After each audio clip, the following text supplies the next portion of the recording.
Assalamualaikum warahmatullahi wabarakatuh. Perkenalkan nama saya Panut Indarko dengan nomor BP 21111313007 dari jurusan Teknologi Industri Pertanian kelas TIPC. Baiklah, saya di sini akan menjelaskan tentang proses terjadinya plasmolisis dan deplasmolisis serta pergerakan sel.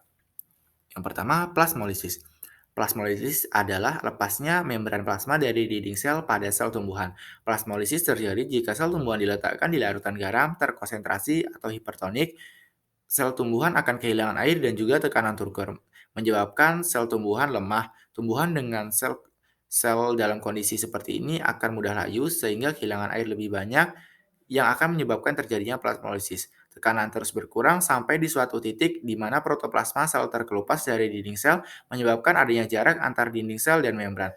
Contoh plasmolisis dalam kehidupan sehari-hari yaitu ketika kita merendam wortel ke dalam larutan garam 10%, maka sel-selnya akan kehilangan rigiditas atau kekakuannya. Hal ini disebabkan oleh potensial air dalam sel wortel tersebut lebih tinggi dibanding dengan potensial air pada larutan garam, sehingga air dari dalam sel akan keluar ke dalam larutan tersebut. Jika diamati dengan mikroskop, maka vakuola sel-sel wortel tersebut tidak tampak dan sitoplasma akan mengkerut dan membran sel akan terkelupas dari dindingnya.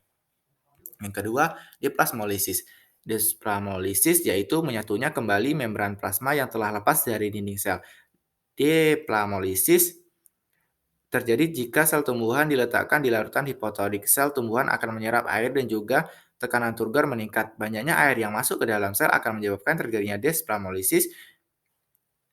Membran plasma akan mengembang sehingga akan melekat kembali pada dinding sel. Contoh deplasmolisis dalam kehidupan sehari-hari yaitu penyerapan air dan mineral dalam tanah oleh akar tanaman. Akar mempunyai fungsi penyerapan dan penyimpanan. Tumbuhan memperoleh bahan-bahan yang diperlukan untuk pertumbuhan melalui akarnya.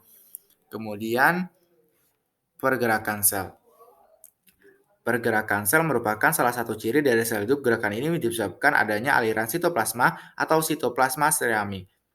Tujuan dari gerakan ini adalah untuk mengirim nutrisi dan informasi genetik.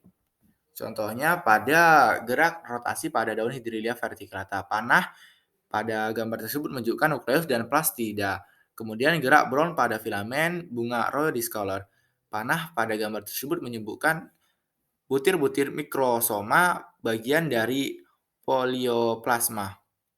Sekian penjelasan dari saya, kurang dan lebih mohon maaf. Sekian, saya akhiri. Wassalamualaikum warahmatullahi wabarakatuh.